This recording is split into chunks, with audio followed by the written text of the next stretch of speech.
Oke, baik semuanya. Selamat malam, Bapak Ibu. Halo, berjumpa lagi bersama saya Diana, produk spesialis dari Forever Health Indonesia. Seperti biasa, Bapak Ibu, setiap hari Kamis kita selalu mengadakan acara seminar kesehatan online secara rutin yang dibawakan oleh dokter kesayangan kita yaitu Dokter Winda. Nah, baik teman-teman, topik kita malam hari ini tentunya teman-teman sudah pada tahu ya. Topik kita malam hari ini adalah manfaat flavanol untuk salah satu penyakit yang bisa dibilang kategorinya cukup mungkin mematikan ya, yaitu penyakit kanker.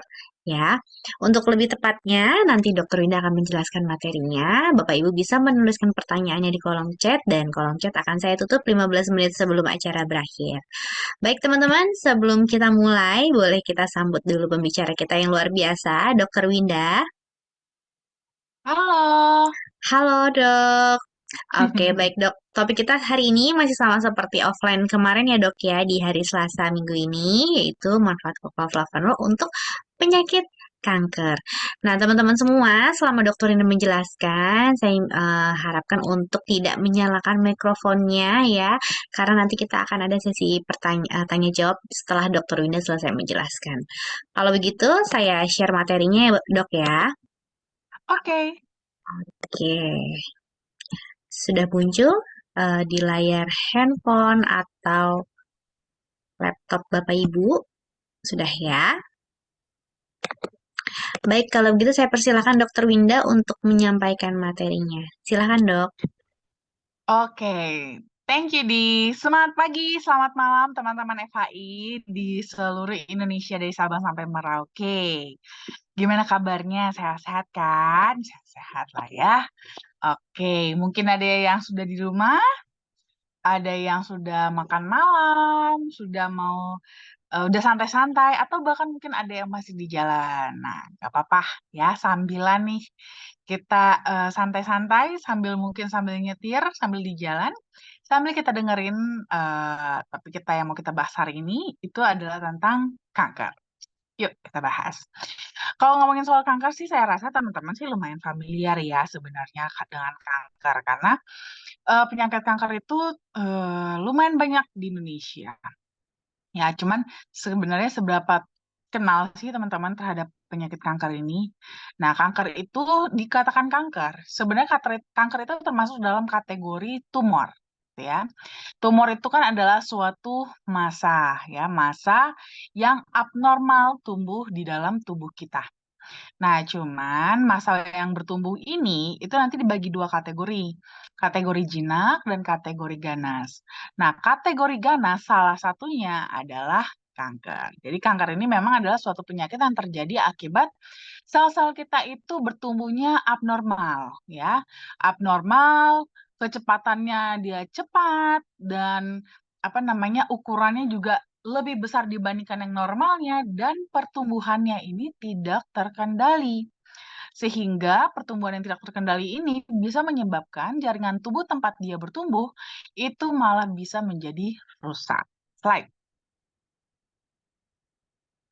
Nah, apa aja sih resikonya untuk terkena kanker? Nah, sama seperti penyakit-penyakit lainnya juga ya, kanker juga ada faktor resiko yang bisa dimodifikasi, ada yang tidak. Nah, contohnya faktor resiko riwayat keluarga. Riwayat keluarga, kalau kita punya orang tua kita ada riwayat kanker, kita juga punya resiko terkena kanker lebih besar. Nah, kalau kita kan nggak bisa ganti orang tua ya, jadi itu tidak bisa kita modifikasi lah. Lalu ada juga faktor usia. Semakin bertambahnya usia kita juga sama, resiko kita untuk terkena kanker juga lebih besar. Kenapa? Karena imunitas kita sudah mulai menurun. Faktor penuaan. Resiko untuk terjadi mutasi gen jadi lebih tinggi. Nah, sama usia juga tidak bisa kita modifikasi. Tapi, walaupun kita ada faktor riwayat keluarga, ada faktor usia, bukan berarti kita sudah pasti akan terkena kanker. Kenapa?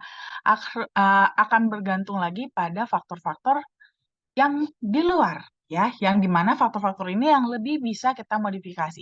Seperti apa? Faktor kebiasaan dan pola hidup yang buruk. Nah, ini kebiasaan-kebiasaan kita ya, kebiasaan makan kita, pola makan kita, pola aktivitas fisik kita, pola istirahat kita.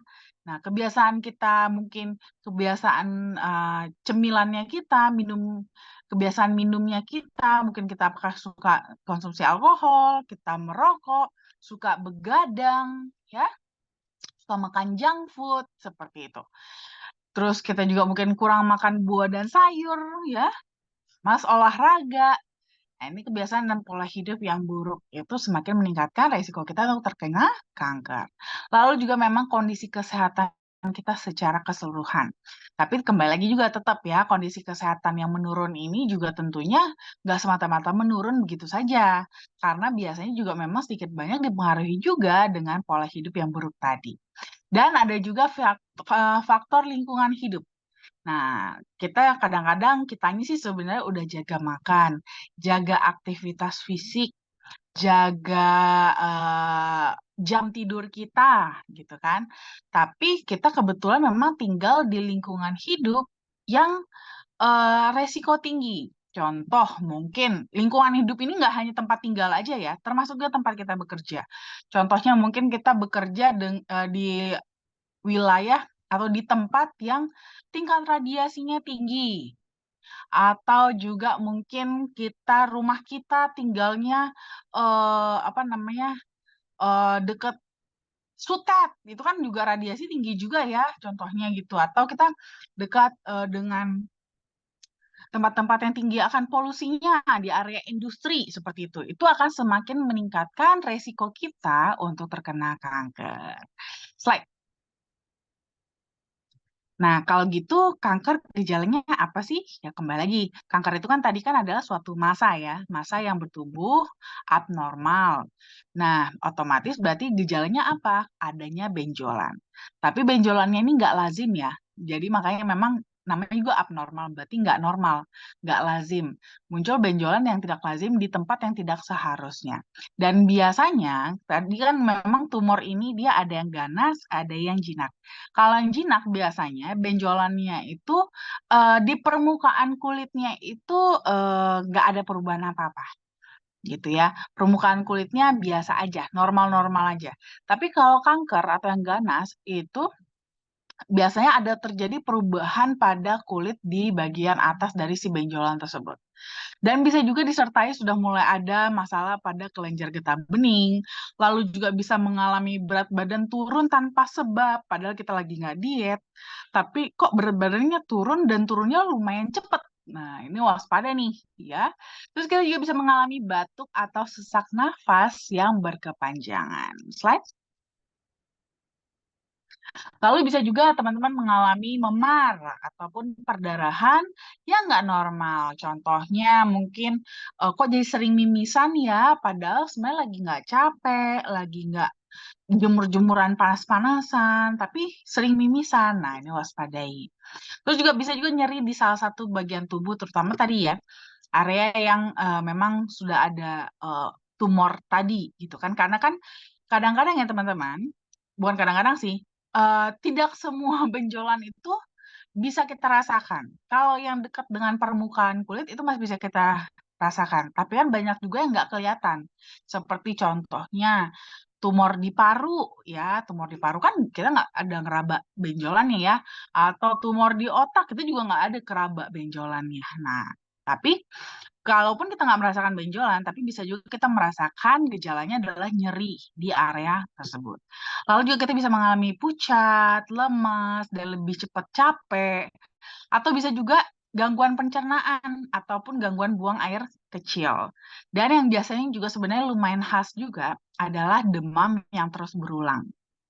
Padahal mungkin nih kita nggak lagi hujan-hujanan, nggak lagi flu, tapi kok kita lumayan sering demam ya?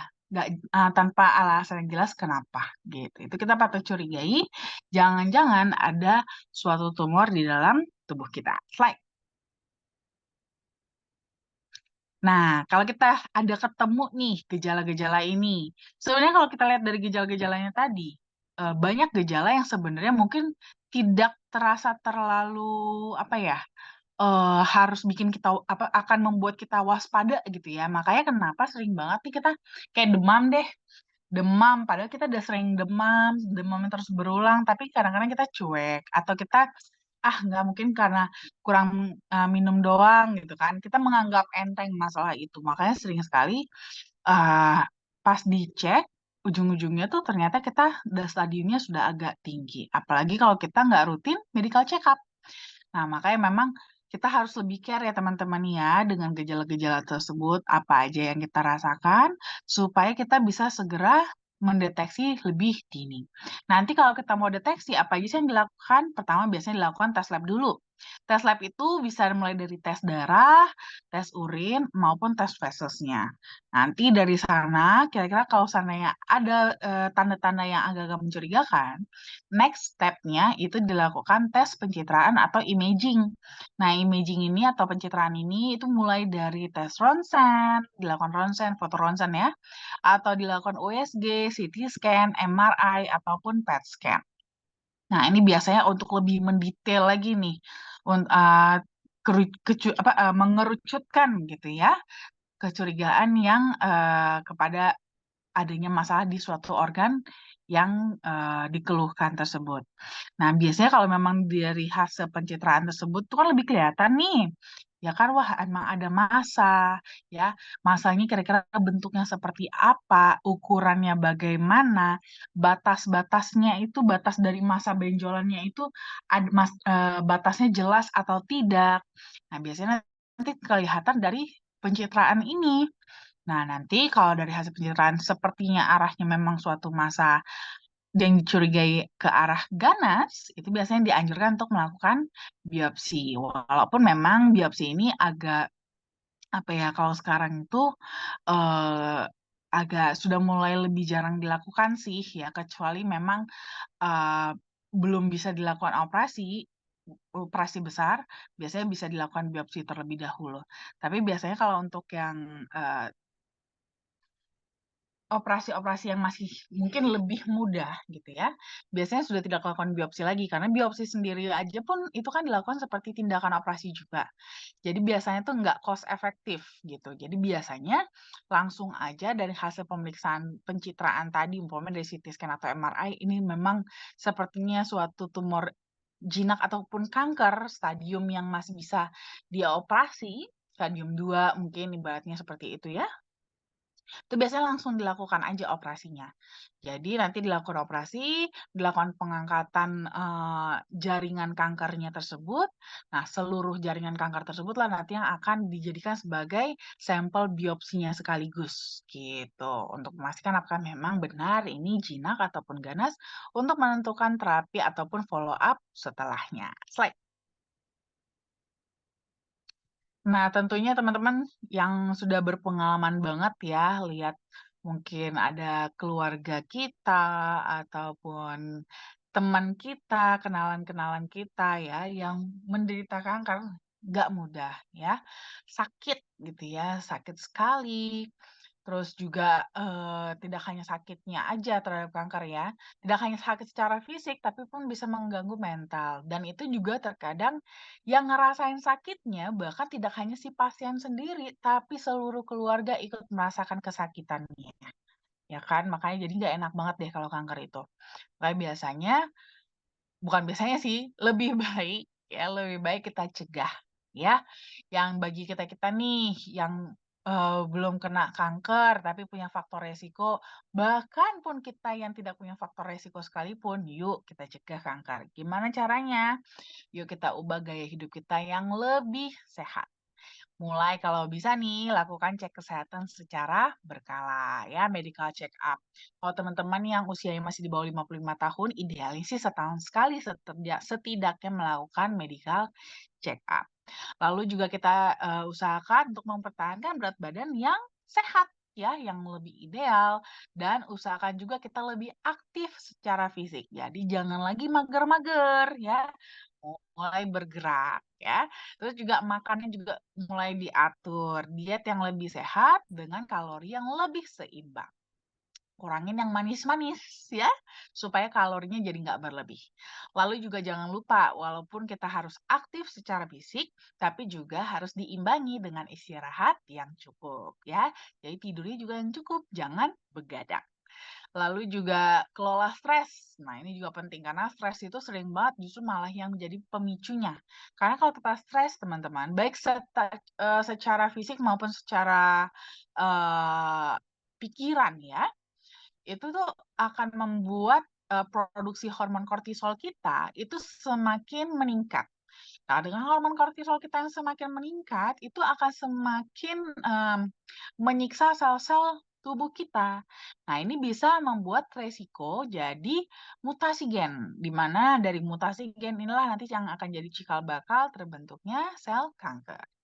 Lalu juga tentunya berhenti merokok, karena merokok itu kandungan racunnya, radikal bebasnya itu tinggi. Radikal bebas lah yang nanti asal mulanya juga untuk memicu mutasi gen menjadi sel kanker. Nah, tentunya memang ini nggak mudah ya kita lakukan semuanya secara sempurna. Nah, kalau belum sempurna lakukan, jangan lupa dibayar untuk mengimbanginya. Bayarnya pakai apa? Makannya dibanyakin buah sama sayur, sama sumber antioksidannya. Slide.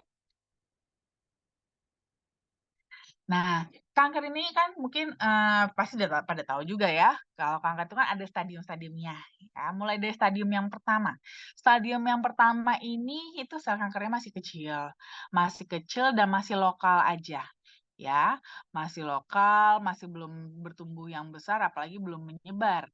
Jadi biasanya nih kalau stadium satu tuh ukurannya tuh masih di bawah 5 senti lah, gitu ya, masih kecil. Kalau yang stadium 2 itu dia biasanya masih lokal juga, masih di tempat, awalnya aja, tempat asalnya, dan belum menyebar ke mana-mana, tapi ukurannya sudah lebih besar, biasanya udah lebih dari 5 senti. Slide.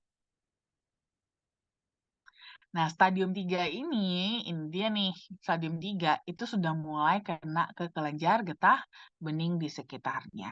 Nah, ini nanti yang akan cikal bakal dia sudah mulai akan siap-siap untuk, menyebar yang jauh, gitu ya. Jadi dari stadium 3 ini ke stadium 4, itu stadium 4 lah yang sudah akhirnya menyebar jauhnya tersebut atau dibilangnya tuh metastasis. Nah, di sini selnya itu bisa bertumbuh itu bahkan keluar dari, organ asalnya atau bahkan, menyebar itu jauh banget. Contohnya, mungkin dia dari asalnya itu sebenarnya dari, kanker payudara, itu bahkan sudah menyebar ke otak. Kan dari payudara ke otak jauh ya, gitu. Itu masuknya ke stadium 4. Slide. Nah, untuk pengobatan kanker sendiri, itu sebenarnya sekarang ini sudah semakin banyak. Tapi tetap yang utamanya adalah kemoterapi, radioterapi, dan operasi. Ya, tetap masih itu yang menjadi, eee, apa namanya, terapi utama dari kanker. Tapi sudah mulai ada semakin banyak juga terapi-terapi pendukung lainnya, seperti transplantasi sum tulang ya, untuk kasus leukemia, terus juga bisa dengan imunoterapi, terapi hormon, targeted drug therapy, dan tentunya juga tidak, didampingi juga dengan terapi paliatif. Nah, terapi paliatif ini adalah terapi yang diberikan gunanya adalah untuk meringankan, kesakitan baik secara fisik maupun secara mental bagi si penderita kanker. Jadi supaya ini juga, tujuannya adalah untuk, menekan juga ya, menekan hormon kortisol supaya bisa meningkatkan angka keberhasilan dari terapi kanker utamanya. Slide.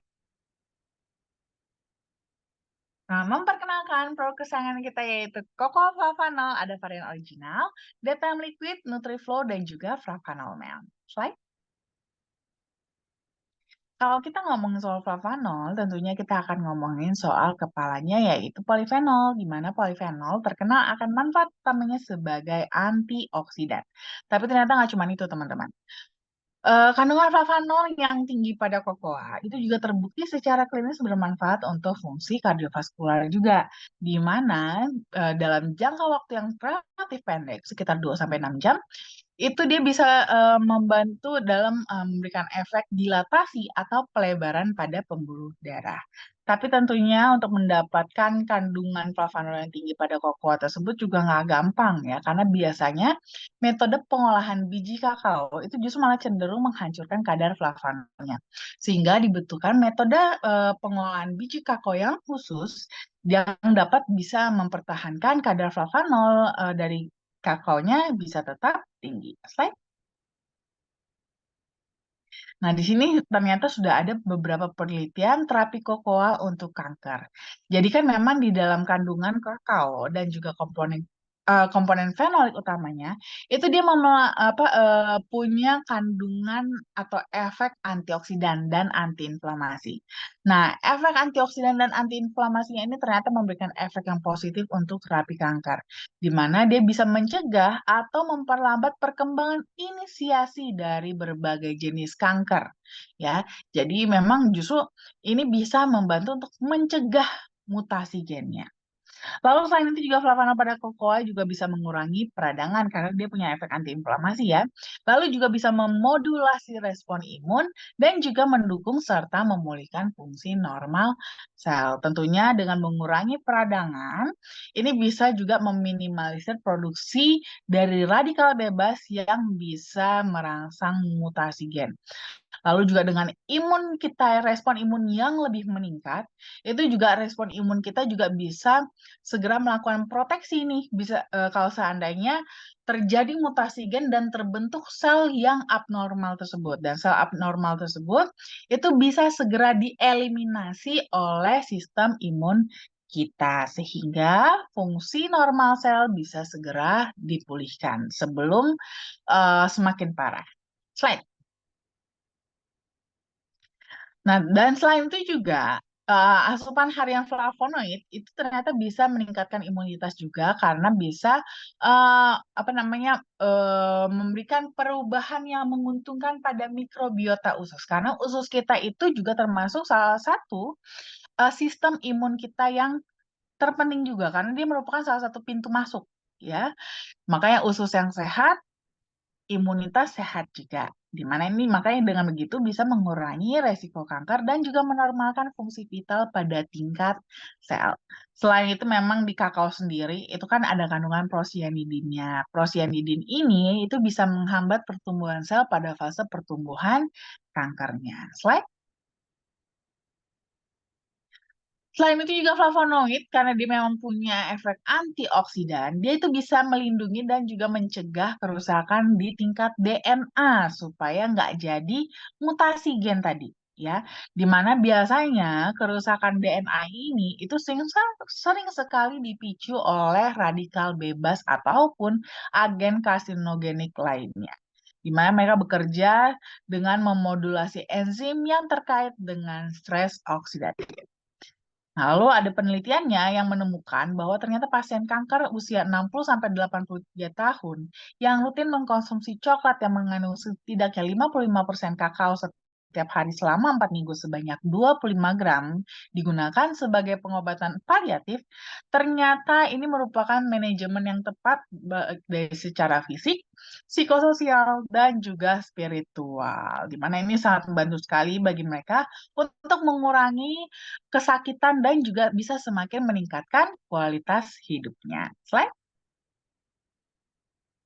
Lalu tidak hanya itu aja, ada kandungan bahan-bahan lain yang juga ikut mendukung ya untuk terapi kanker seperti Centella asiatica dan juga black garlic. Slide.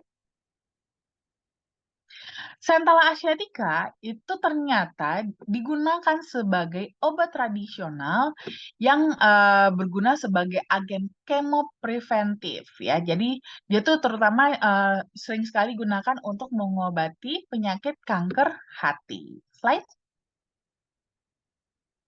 Lalu kalau black garlic sendiri itu memang kan dia kan versi fermentasi dari garlic ya. Jadi dia punya kemampuan antioksidannya itu 4 sampai 10 kali lebih kuat dibandingkan garlic. Jadi memang sering sekali digunakan untuk terapi kanker, miom, tumor dan yang lainnya. Dan ternyata dari penelitian, konsumsi ekstrak bawang putih hitam selama 7 minggu itu bisa menghambat proliferasi, invasi, dan juga metastasis sel kanker payudara yang positif reseptor estrogen. Dan juga meningkatkan apoptosisnya atau kematian alaminya, kematian sel kanker alaminya. Dan juga menghambat transisi dari epitel mesenkimnya. Ya, jadi secara sinergis, black garlic ini bisa membunuh sel kanker payudara yang reseptor estrogen positif. Slide. Nah, lalu tentunya ada bahan-bahan lain juga yang semakin mendukung kesehatan secara keseluruhan seperti vitamin B7, vitamin C, dan juga sistein. Slide. Nah, di sini kakao kita itu berbeda dibandingkan kokoa-kokoa yang selama ini kita konsumsi ya. Karena di sini produsen kita itu Barry Callebaut sudah menemukan metode pengolahan biji kakao yang bisa mempertahankan kadar flavonoid bisa tetap tinggi. Nah, di sini sudah mereka patenkan karena memang sudah terbukti dapat mempertahankannya itu hingga 80% kadar flavanol dari awalnya. Mana biasanya kalau dari proses yang konvensional itu cenderung hancur dan eh, kokoa inilah yang menjadi bahan baku di semua lini produk Cocoa Flavanol FHI. Slide. Nah, tentunya sudah ada beberapa studi klinis juga ya akan manfaat kokoa, di mana di sini salah satunya adalah manfaat kokoa flavanol untuk fungsi endotelium. Jadi ternyata dengan mengkonsumsi flavanol dalam 4 minggu, itu bisa meningkatkan fungsi endotelium dalam memproduksi nitric oxide dengan lebih baik. Slide. Lalu tentunya juga sudah ada studi klinis yang bahkan sudah dipatenkan juga, di mana ternyata ekstrak kokoa itu bisa bermanfaat untuk terapi masalah prostat, termasuk menurunkan risiko kanker prostat. Slide. Lalu kita juga sudah punya klaim kesehatan yang sudah di-announce oleh EFSA maupun FDA, di mana EFSA mengatakan bahwa flavanol itu bisa menjaga elastisitas pembuluh darah sehingga bisa memberikan kontribusi dalam aliran darah yang lebih normal. Dan tentunya FDA juga sudah mengumumkan juga bahwa flavanol itu bahkan bisa menurunkan resiko penyakit kardiovaskular. Tapi tentunya untuk mendapatkan manfaat ini, EFSA dan FDA itu menganjurkan konsumsinya adalah minimum 200 mg flavanol setiap harinya. Slide. Nah, tentunya kalau kita mau rangkum, manfaat kokoa utamanya tetap adalah untuk meningkatkan fungsi kardiovaskular, mulai dari maintain tekanan darah, resistensi terhadap insulin, dan juga kadar kolesterol. Tapi tidak hanya itu, karena dia merupakan antioksidan, sehingga dia juga bermanfaat dalam mengurangi resiko kanker dan juga baik untuk kesehatan kulit. Slide. Nah, untuk DTM liquid karena dikombinasi dari Coco Flavanol, Centella asiatica, dan black garlic, sehingga kemampuannya dalam meningkatkan fungsi kardiovaskular kita itu juga 3 kali lipat lebih kuat dibandingkan versi yang original. Plus ada beberapa bonus manfaat lainnya. Nah, untuk DTM liquid ini dia lebih nyaman untuk ginjal dan lebih memelihara ginjal karena dapat memperlancar sirkulasi aliran darah pada ginjal. Selain itu juga bisa membantu mempercepat proses penyembuhan luka, meningkatkan produksi kolagen, meningkatkan daya ingat dan fungsi saraf, serta mengatasi peradangan dan juga nyeri sendi. Slide. Nah, untuk NutriFlow ini lebih kepada buat kita-kita yang aktif, tapi sekaligus juga untuk prevention, ya, untuk pencegahan juga. Nah, NutriFlow ini dia lebih membantu dalam penyerapan nutrisi yang lebih baik dan juga metabolisme lemak dan protein yang lebih efektif, sehingga bisa membantu kita juga untuk program penurunan berat badan supaya berat badan kita bisa lebih ideal. Tapi nggak hanya sekedar turun berat badan, sekaligus juga dalam pembentukan massa otot. Jadi supaya turun berat badannya nggak jadi lemes, tapi malah bisa semakin aktif. Dan selain itu juga di NutriFlow ini ada ekstra proteksi juga ya, karena dengan ekstra antioksidan, jadi bisa lebih melindungi lagi sel dari stres oksidatif dan juga membantu memperkuat daya tahan tubuh. Slide. Nah, untuk konsumsinya, untuk mendapatkan manfaat kesehatan yang tadi kan berdasarkan EFSA dan FDA itu harus minumnya itu minimum 200 mg per hari. itu flavanolnya ya. Untuk koko flavanol sendiri untuk mendapatkan 200 mg-nya itu teman-teman bisa konsumsinya mulai dari 3 sampai 5 gram setiap hari atau boleh juga disesuaikan dengan kebutuhan tubuh masing-masing. Slide. Nah, kalau untuk yang DTM liquid ini lebih rekomen sebenarnya untuk teman-teman yang memang sudah punya masalah kardiovaskular ataupun juga memang teman-teman yang memang eh, dalam lagi di proses terapi kanker juga itu bisa banget untuk konsumsi DTM liquid ini ya.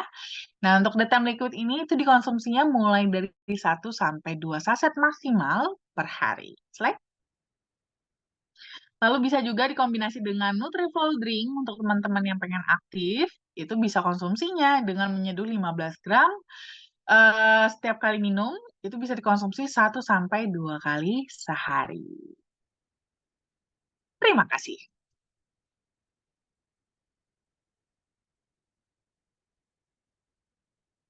Oke, baik. Terima kasih banyak Dokter Winda untuk penjelasannya. Luar biasa ya teman-teman ya. Ternyata untuk penyakit yang cukup mematikan ya, penyakit ganas pun bisa dibantu dilakukan pencegahan dan membantu dalam program penyembuhan dari penyakit kanker tersebut ya. Karena ada banyak sekali bahan yang ada pada flavanol, kemudian seperti black garlic, centella, dan lainnya semua memiliki manfaat kesehatan untuk tubuh kita dan juga bisa untuk membantu pencegahan maupun pengobatan kanker. Baik teman-teman, seperti biasa, sebelum nanti saya membacakan tanya jawabnya, pertanyaan dari teman-teman, saya akan memberikan informasi mengenai acara dan juga promo ya. Dan kita ada sosial media. Bapak Ibu jika ingin mengikuti sosial media kami bisa langsung buka di YouTube Forever Healthy Indonesia Official, Instagram foreverhealthy.id, kemudian ada Facebook Forever Healthy Indonesia, Telegramnya FI Official, dan juga ada TikToknya di @foreverhealthy.indonesia. Bapak Ibu bisa langsung membuka dan mengikuti seluruh sosial media kami supaya Bapak Ibu bisa mendapatkan berita seperti promosi, kemudian acara dan juga flyer tips kesehatan dan juga acara-acara yang FI jalankan dalam waktu dekat ya supaya Bapak Ibu bisa menggunakan sosial media kami ini sebagai alat bantu. Selanjutnya, ada nomor konsultasi Dokter Winda di nomor 0878 1706 6067. Bagi Bapak Ibu yang sekiranya tidak bisa bertanya secara langsung di acara offline hari Selasa maupun online di hari Kamis, bisa langsung chat di nomor Dokter Winda di jam 10 sampai jam 5 sore di hari Senin sampai dengan Jumat. Kemudian kita ada promo Silver Open for Uprank ya. Jadi Bapak Ibu bisa segera upgrade untuk keuntungan yang lebih besar dengan pembelian paket Gold ataupun Platinum. Hari ini kita terakhir ditutup sampai nanti jam 12 malam ya. Periodenya sudah kita mulai dari tanggal 6 sampai dengan 8. Jadi masih ada waktu kurang lebih sekitar 4 jam lagi ya teman-teman ya. Jadi bisa langsung segera pilih paket terbaik dari FI. Kemudian kita juga masih ada promo jalan-jalan 3 negara 3 bahasa 3 mata uang sampai nanti tanggal 15 Agustus. Jadi masih ada 1 minggu lagi kurang lebih waktunya Bapak Ibu bisa mendapatkan tiket gratis ke Hong Kong, Shenzhen, Macau 8 hari 7 malam dari FAI dengan mengumpulkan syarat-syarat sebagai berikut ya. Jadi Bapak Ibu bisa langsung hubungi upline ini gimana caranya supaya bisa kejar promo Hong Kong, Shenzhen, Macau-nya. Kita masih ada waktu kurang lebih 1 minggu lagi teman-teman semua ya. Semoga Bapak Ibu yang bergabung di Zoom malam hari ini bisa langsung mendapatkan. Karena sudah banyak banget nih yang mendapatkan promo ini ya. Nah itu dia Bapak Ibu teman-teman semua. Acara dan juga promonya sudah saya informasikan ya. Jadi jangan sampai ada yang ketinggalan. Sekarang kita ke sesi tanya jawab. Sudah ada pertanyaan dari Bapak Jaya Susanto nih dok. Selamat pagi dok, mohon maaf sebelumnya baru sempat hadir. Ya, nggak apa-apa Pak Jaya. Yang penting Pak Jaya bisa. Nanti kalau misalnya tertinggal, teman-teman bisa langsung buka YouTube Forever Healthy Indonesia nih. Karena kita kan record dan Bapak Ibu bisa langsung simak acaranya ya. Kemudian dari Bapak Jordan. Sebentar ya dok ya. Mertua saya pada mulanya ada semacam telalat di kaki dekat lutut terus dioperasi di puskesmas. Namun malah jadi ganas dan dibawa ke Pekanbaru dan sudah pada stadium gawat. Dan akhirnya mertua saya dikirim ke Jakarta, kemudian meninggal di tahun 1996. Pertanyaannya, mengapa fasilitas kesehatan tingkat puskesmas bisa bikin tindakan operasi terhadap kanker harusnya dirujuk ke rumah sakit yang lebih besar atau tinggi? Mohon tanggapannya nih Dokter Winda. Terima kasih. Oke, jadi kalau dari yang saya lihat sih di sini sebenarnya operasinya itu masuk kategorinya minor, ya, minor surgery. Jadi minor surgery itu memang bisa boleh dilakukan di puskesmas, ya. Jadi minor surgery itu eh, dia itu operasinya nggak di bius, paling banter cuma bius lokal aja. Ini biasa dilakukan untuk tindakan-tindakan seperti itu dia. Tadi buang tai lalat, buang kutil, terus juga mungkin adanya abses gitu ya, atau mungkin adanya eh, apa namanya robekan mungkin luka gitu, luka yang perlu dijahit, robekan-robekan tersebut itu masuk kategorinya minor surgery dan itu memang masih bisa dilakukan di puskesmas, tidak harus di rumah sakit. Nah, mungkin di sini kenapa kok dilakukan di puskesmas?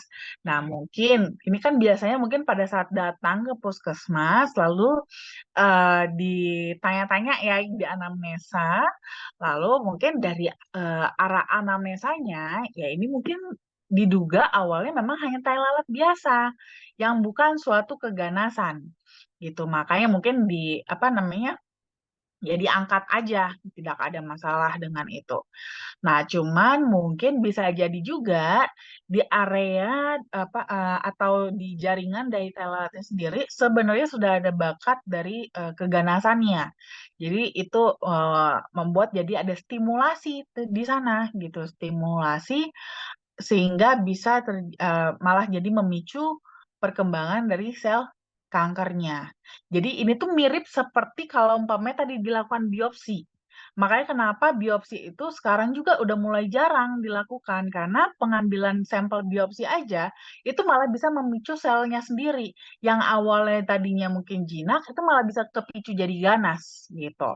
Makanya memang agak jarang lah dilakukan kecuali memang benar-benar eh, tidak ada opsi lain selain melakukan biopsi gitu. Mungkin ibaratnya bisa jadi eh, posisi dari sel kankernya sulit untuk dilakukan pengangkatan, makanya dia lakukannya biopsi terlebih dahulu. Biasanya seperti itu.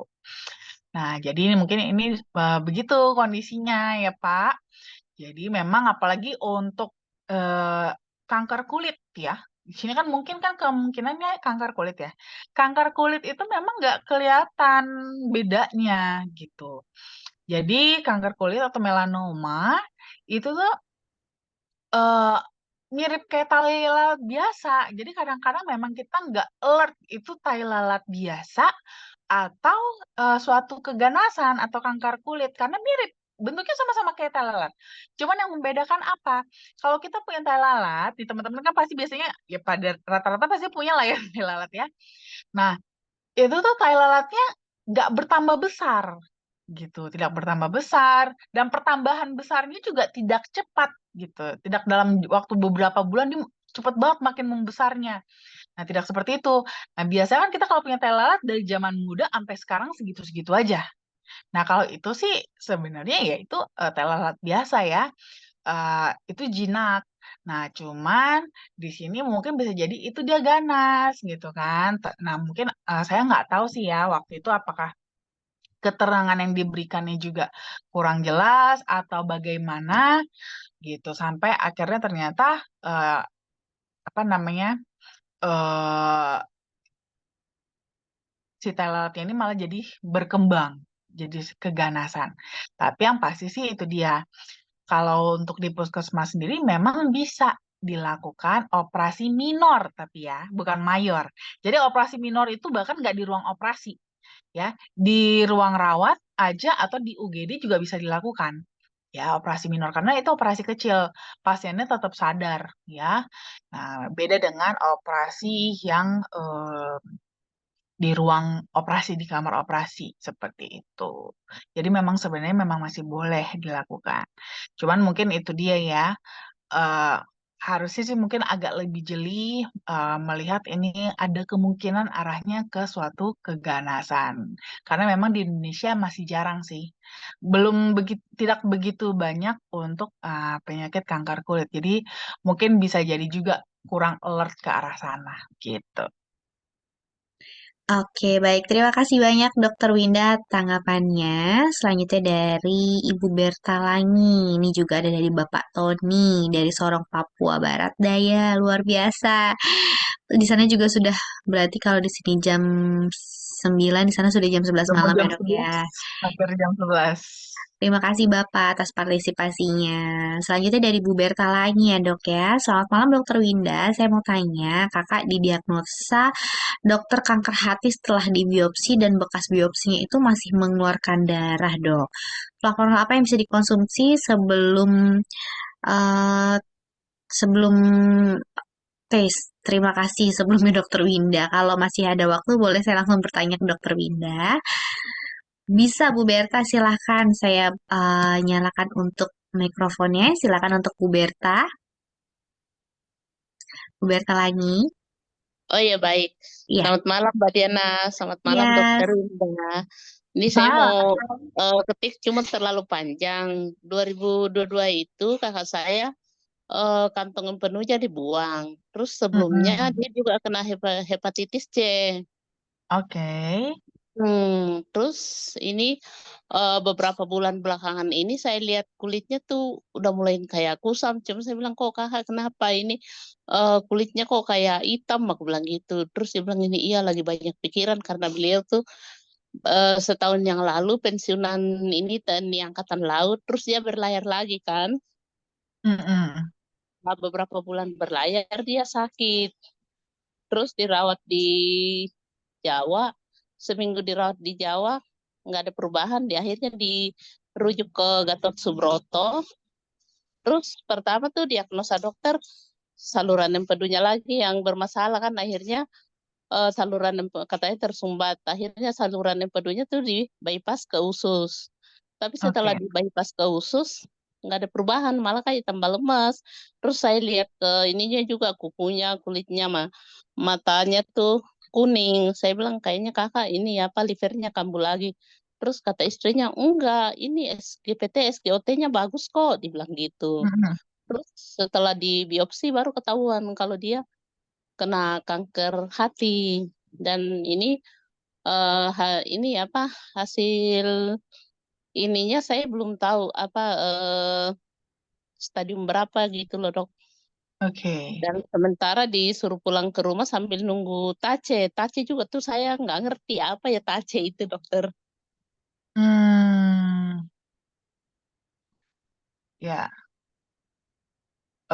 saya juga nggak tahu sih apa arahnya kira-kira kemana ya Tace ya. Tapi Hmm, begini, kalau untuk yang bisa dikonsumsi, sebenarnya mana aja boleh. Cuman kalau kasus seperti ini sih saya biasanya lebih rekomen memang liquid, DTM liquid. gitu, dok. Tapi Cuman itu DTM, saat biopsinya itu dok masih keluar darah dari selang. oke, darahnya banyak nggak? Enggak sih, enggak terlalu banyak sih. Enggak kayak pas pertama di biopsi. Di biopsinya Oke. tuh udah seminggu yang lalu. Oh, oke. Kalau gitu tunggu aja deh sebentar lagi. Tunggu aja sebentar Iya. lagi sampai udah benar-benar perdarahannya udah nggak ada, baru boleh dikasih ini apa biar apa baru dikasih DTM liquid. Jadi biar ini aja biar apa namanya biar satu-satu dulu clear gitu ya. Takutnya nanti kan karena gini, flavanol kalau dikonsumsi kan tadi kan dia kan bisa membuat dilatasi pembuluh darah, pelebaran pada pembuluh darah. Nah, di sini lagi ada perdarahan. Kalau seandainya dibuka lagi pembuluh darahnya, yang ada kan makin berdarah kan. Takutnya nanti malah jadi eh, liquid lagi yang disalahin gitu. Padahal sebenarnya sih membuka pembuluh darahnya juga bukan yang jadi berdarah jadi banyak gimana gitu. Enggak juga sih sebenarnya.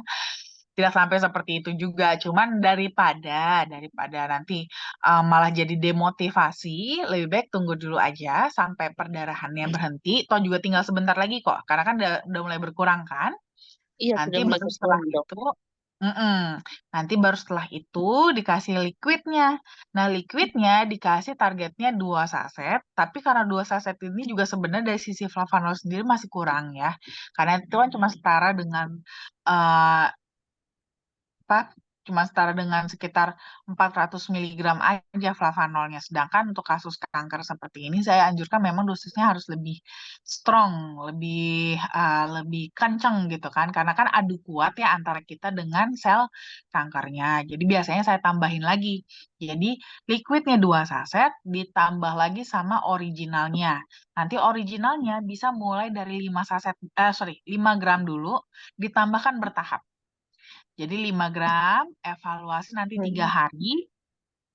3 hari nyaman-nyaman aja badannya, ditambahin 5 gram lagi jadi 10 gram. Oke, Gitu oke, ya. baik. Nanti 10 gram, setelah 10 gram, evaluasi lagi 3 hari, badannya masih oke, tambahin lagi 5 gram lagi jadi 15. Gitu 15 ya. gramnya. Karena kita kan, Tapi kalau uh, uh, liquid tetap 2 saset aja sehari ya, Dok. ya liquidnya tetap maksimal 2 saset per hari.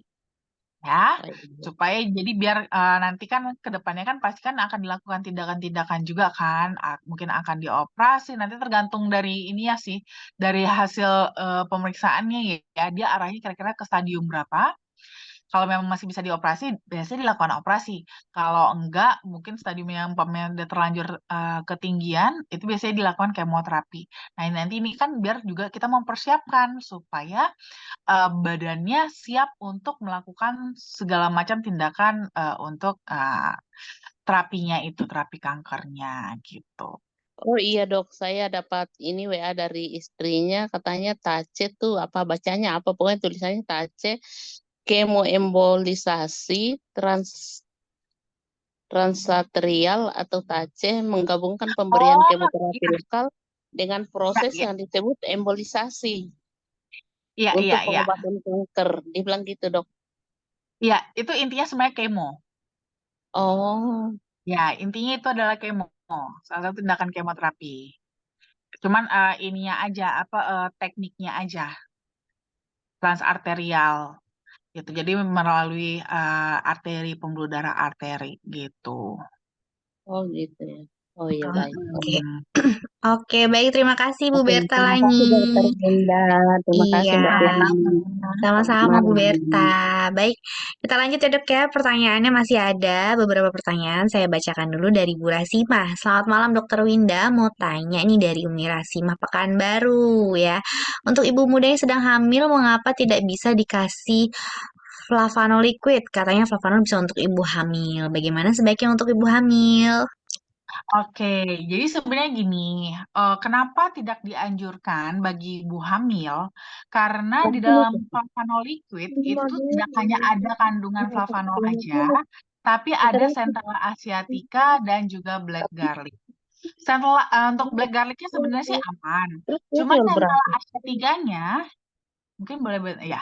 Nah, tapi kalau untuk Centella asiaticanya itu belum ada jurnal penelitian yang menyatakan Centella asiatica itu aman kalau dikonsumsi sama ibu hamil gitu. Jadi karena kenapa nggak kita anjurkan liquid? Karena kita tidak ada dasar jurnal penelitian kalau menyatakan itu aman gitu ya. Jadi makanya kenapa kita nggak mau ambil resiko. Kita kan maunya yang aman dong gitu kan.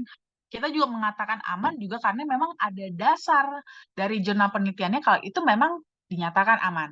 Nah, ini masalahnya untuk kandungan Centella asiatica itu belum ada penelitian yang mengatakan itu aman untuk ibu hamil. Jadi belum ada dites terhadap ibu hamil gitu untuk konsumsi. Makanya kenapa kita nggak anjurkan untuk ibu hamil konsumsinya yang liquid. Untuk ibu hamil minumnya yang original aja. Gitu, Ibu Rasima ya. Oke, baik. Terima kasih banyak, Dokter Winda. Baik, selanjutnya pertanyaan dari Bu Wiwik ya, Dok ya. Dok, saya punya teman sakitnya borongan ya. Borongan nih, Dok nih ya.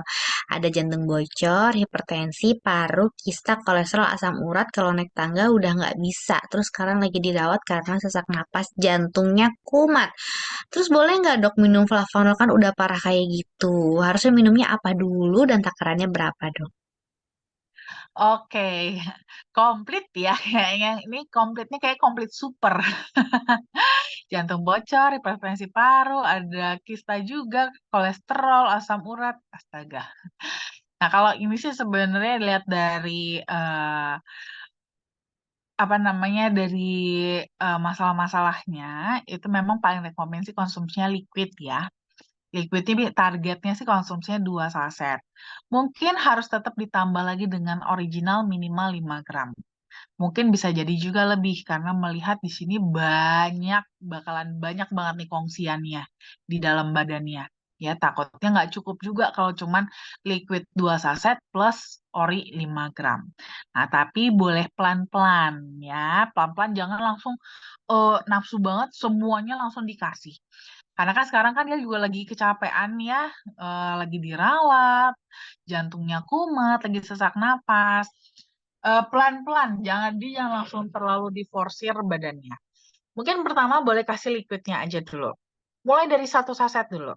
Ya, 1 saset. 1 saset dulu, biar kenalin dulu aja pelan-pelan. 1 saset, nanti coba minum dulu seminggu. Ya, diminum dulu seminggu 1 saset, nyaman, aman, anteng, ya, baru tambahin lagi 1 saset lagi, jadi 2 saset. Nah, itu evaluasi lagi nih 2 minggu. Sorry, dievaluasi seminggu lagi.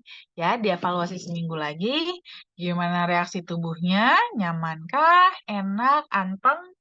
Baru nanti ditambah lagi dengan orinya. Gitu. Ya, jadi bertahap aja. Karena kebetulan ini kan lagi eh, stres ya.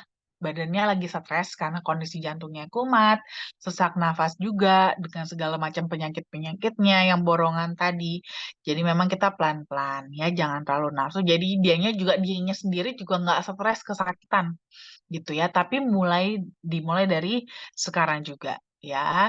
Sebisa mungkin dimulai segera, tapi pelan-pelan aja nanti bertahap ditingkatkan dosisnya gitu ya. Oke, baik. Terima kasih banyak, Dokter Winda. Baik, teman-teman, itu tadi pertanyaan terakhir yang ada di kolom chat.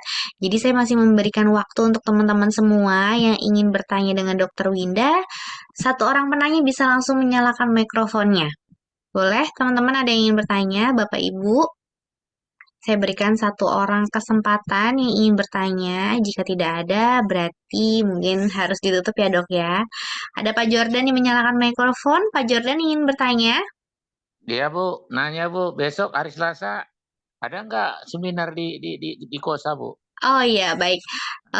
Untuk Selasa kita pasti ada Bapak rutin di Gedung Kosa, ada seminar kesehatan offline dan juga ada acara bisnis previewnya juga ya nanti ya. Mantap, makasih Ditunggu Bu. kedatangannya. Terima kasih banyak Pak Jordan. Selanjutnya ada lagi yang bertanya. Kita masih ada waktu kurang lebih 8 menit. Teman-teman bisa langsung menyalakan mikrofonnya. Bisa langsung bertanya dengan Dokter Winda. Bu Yayu, silakan. Selamat malam, Dokter Winda.